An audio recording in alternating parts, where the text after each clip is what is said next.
Letter 16. Gaining Spiritual Understanding.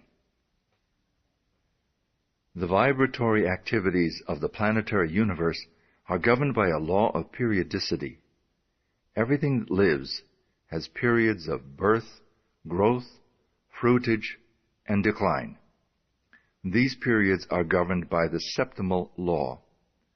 The law of sevens governs the day of the week, the phases of the moon, the harmonies of sound, light, heat, electricity, magnetism, atomic structure. It governs the life of individuals and of nations, and it dominates the activities of the commercial world. Life is growth, and growth is change.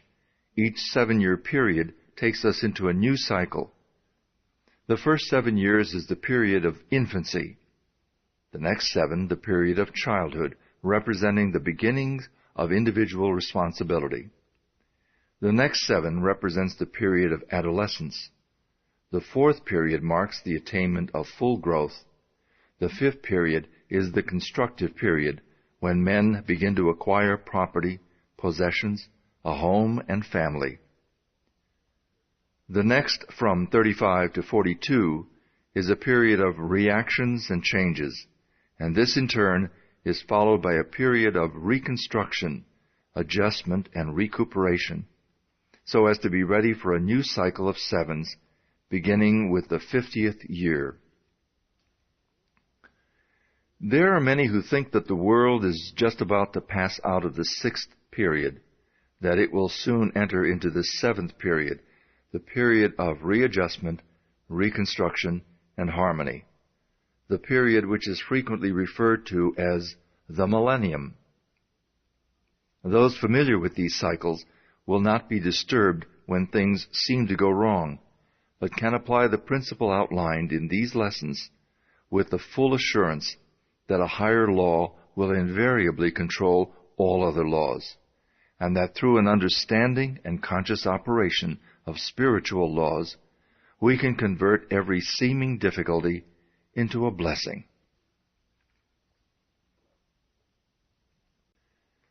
Wealth is a product of labor. Capital is an effect, not a cause, a servant, not a master, a means, not an end. The most commonly accepted definition of wealth is that it consists of all useful and agreeable things which possess exchange value. It is this exchange value which is the predominant characteristic of wealth. When we consider the small addition made by wealth to the happiness of the possessor, we find that the true value consists not in its utility, but in its exchange value. This exchange value makes it a medium for securing the things of real value whereby our ideals may be realized. Wealth should then never be desired as an end, but simply as a means of accomplishing an end. Success is contingent upon a higher ideal than the mere accumulation of riches, and he who aspires to such success must formulate an ideal for which he is willing to strive.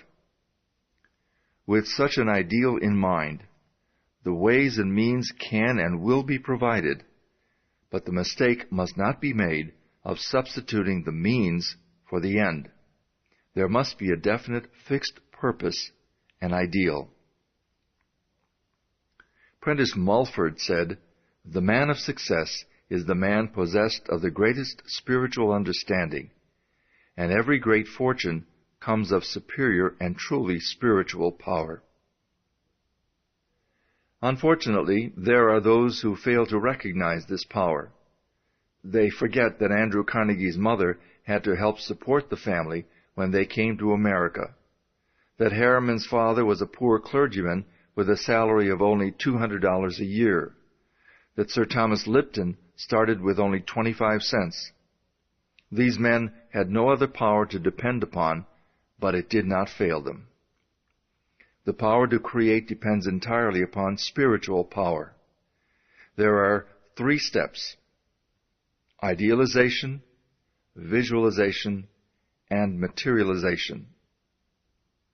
Every captain of industry depends upon this power exclusively. In an article in Everyday's magazine, Henry M. Flagler, the Standard Oil multimillionaire, admitted that the secret of his success was his power to see a thing in its completeness. The following conversation with the reporter shows his power of idealization, concentration, and visualization, all spiritual powers. Did you actually vision to yourself the whole thing? I mean, did you or could you really close your eyes and see the tracks and the trains running and hear the whistles blowing? Did you go as far as that? Yes. How clearly? Very clearly. Here we have a vision of the law. We see cause and effect. We see that thought necessarily precedes and determines action. If we are wise, we shall come into a realization of the tremendous fact that no arbitrary condition can exist for a moment, and that human experience is the result of an orderly and harmonious sequence. The successful businessman is more often than not an idealist and is ever striving for higher and higher standards. The subtle forces of thought as they crystallize in our daily moods is what constitutes life. Thought is the plastic material with which we build images of our growing conception of life. Use determines its existence. As in all other things, our ability to recognize it and use it properly is the necessary condition for attainment. Premature wealth is but the forerunner of humiliation and disaster, because we cannot permanently retain anything which we do not merit or which we have not earned. The conditions with which we meet in the world without correspond to the conditions which we find in the world within. This is brought about by the law of attraction. How then shall we determine what is to enter into the world within? Whatever enters the mind through the senses or the objective mind will impress the mind and result in a mental image which will become a pattern for the creative energies. These experiences are largely the result of environment, chance, past thinking, and other forms of negative thought, and must be subjected to careful analysis before being entertained. On the other hand, we can form our own mental images through our own interior processes of thought, regardless of the thoughts of others, regardless of exterior conditions, regardless of environment of every kind. And it is by the exercise of this power that we can control our own destiny, body, mind, and soul. It is by the exercise of this power that we take our fate out of the hands of chance and consciously make for ourselves the experiences which we desire. Because when we consciously realize a condition, that condition will eventually manifest in our lives. It is therefore evident that in the last analysis, thinking is the one great cause of life. Therefore, to control thought is to control circumstances, conditions, environment, and destiny. How, then, are we to control thought? What is the process? To think is to create a thought, but the result of the thought will depend upon its form, its quality, and its vitality. The form will depend upon the mental image from which it emanates. This will depend upon the depth of the impression, the predominance of the idea, the clarity of the vision, the boldness of the image. The quality depends upon its substance, and this depends upon the material of which the mind is composed. If this material has been woven from thoughts of vigor, strength, courage, and determination, the thought will possess these qualities. And finally, the vitality depends upon the feeling with which the thought is impregnated. If the thought is constructive, it will possess vitality. It will have life. It will grow, develop, expand. It will be creative.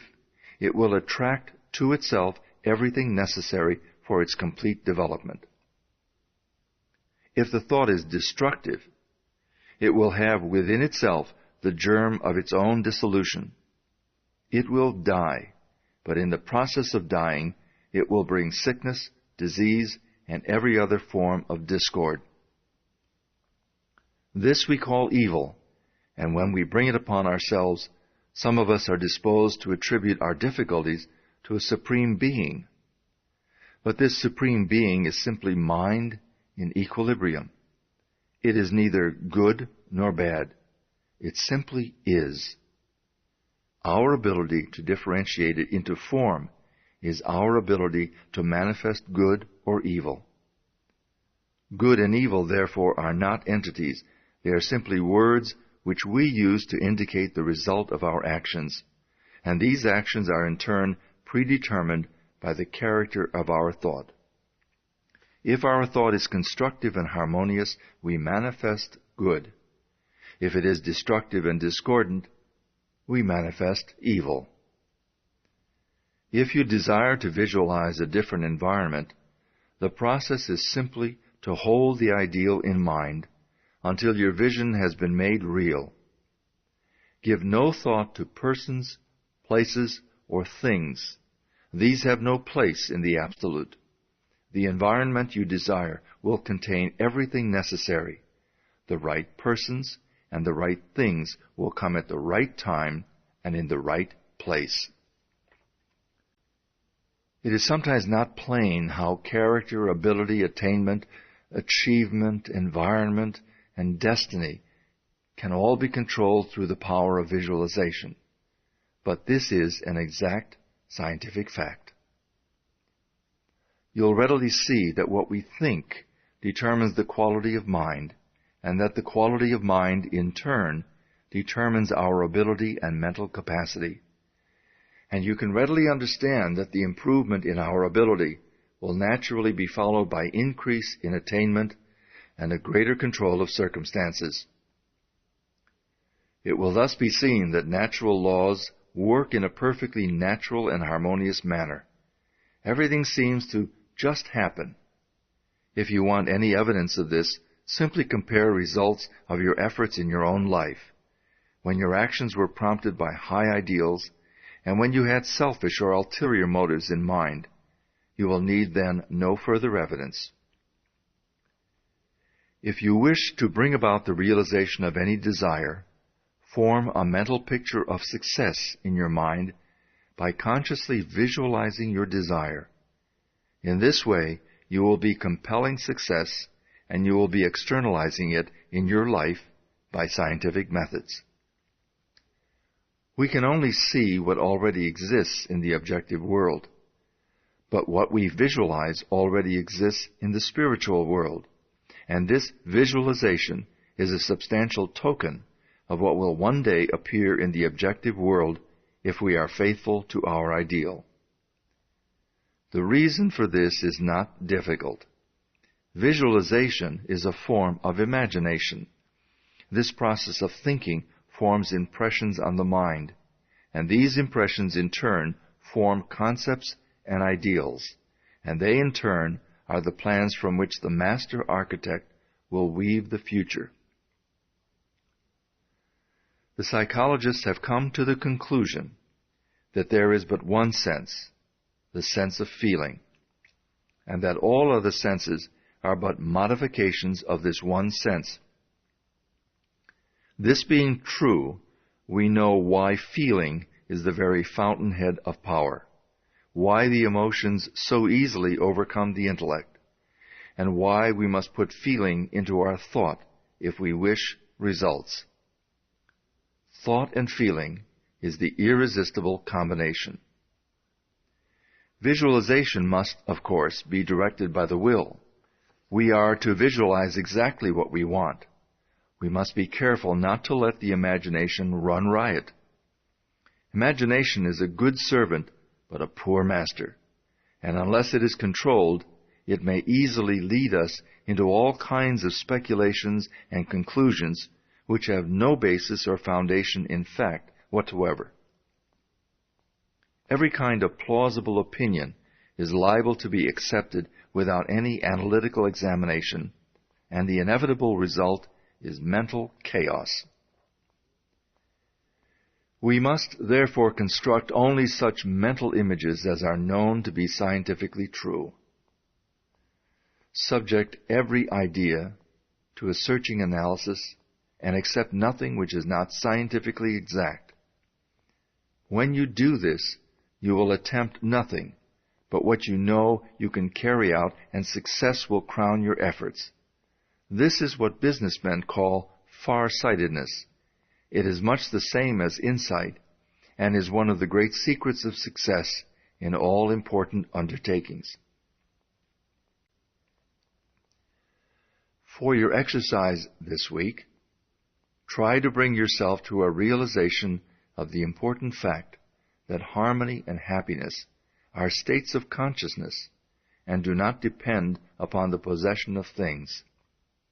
Realize that things are effects and come as a consequence of correct mental states, so that if we desire material possession of any kind, our chief concern should be to acquire the mental attitude which will bring about the result desired. This mental attitude is brought about by a realization of our spiritual nature and our unity with the universal mind, which is the substance of all things. This realization will bring about everything which is necessary for our complete enjoyment. This is scientific or correct thinking. When we succeed in bringing about this mental attitude, it is comparatively easy to realize our desire as an already accomplished fact. When we can do this, we shall have found the truth which makes us free from every lack or limitation of any kind.